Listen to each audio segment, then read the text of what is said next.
আসসালামু আলাইকুম। আশা করি সবাই ভালো আছেন।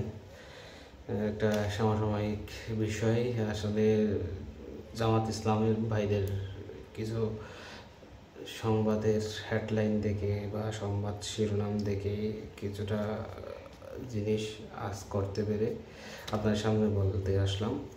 বাংলাদেশ জামাত ইসলাম ওনারা ধর্মের কথা বলেন, ওনারা ধর্মের রাজনীতি করবেন বলেন। এটা নিয়ে অনেক কিছু তর্ক বিতর্ক আছে। এটা নিয়ে আমি আপনাদেরকে এমন কিছু বলতে চাচ্ছি না, এটা তর্ক বিতর্ক। ওনারা আলেম সমাজে ওনাদেরকে চিনেন, জানেন, ওনারা এইটা নিয়ে খুব বেশি স্ট্রংলি ওনারা হ্যান্ডেল করতেছেন অন্যান্য আলেম সমাজ।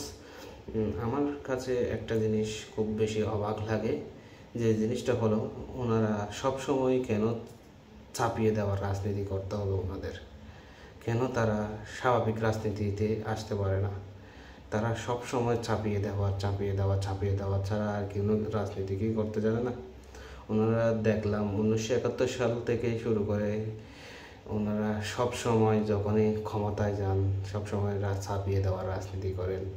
1952 বলেন, 1971 বলেন, সব জায়গায় ওনারা সব সময় দেখেন কিছু চাপিয়ে দেওয়ার রাজনীতি। ওনারা শিখেছেন আসলে শুধু চাপিয়ে দেওয়ার রাজনীতি। ওনারা অন্য কিছু এই গণঅভ্যুত্থানের পর আবার তারা নতুনভাবে 25-এ এসে আবার নতুনভাবে তারা চাচ্ছে চাপিয়ে দেওয়ার রাজনীতি শুরু করার জন্য। ভাইদের উদ্দেশ্যে বলবো, খুব বিনীত অনুরোধ, আমার যতটুকু জানা শোনা, আমার যতটুকু জায়গা থেকে সরে আসাটা অনেক ভালো হবে।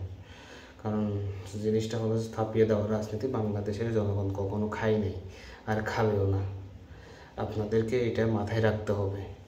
আপনাদের দুইবার কিন্তু বাংলার মানুষ দেখিয়ে দিয়েছে, আপনারা নিজেরাই জানেন না আপনারা কোন মতাদর্শের মানুষ, সেটা আপনারা নিজেরা। আমি বিনীতভাবে বলবো, আপনারা সুস্থ সুন্দর রাজনীতিতে ফিরে আসুন। সুন্দর বাংলাদেশকে আরও এগিয়ে নিতে সহায়তা করবে বলে আমি মনে করছি। আপনারা এখন এসে আবার বলতেছেন, আপনাদের গায়ের জোরে বলতেছেন পিয়ার ছাড়া আপনারা কোনোভাবে নির্বাচন হতে দিবেন না। কেন রে ভাই?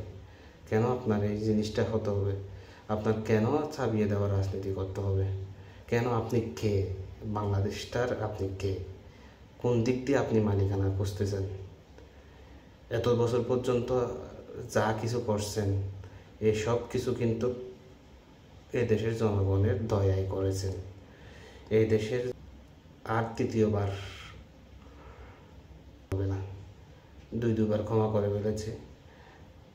এবার যদি আপনারা যদি এইভাবেই রাজনীতি করতে আসেন, তাহলে রাজনীতির মাঠ না বা এই বাংলার মাঠেই আপনাদের তাই হবে না।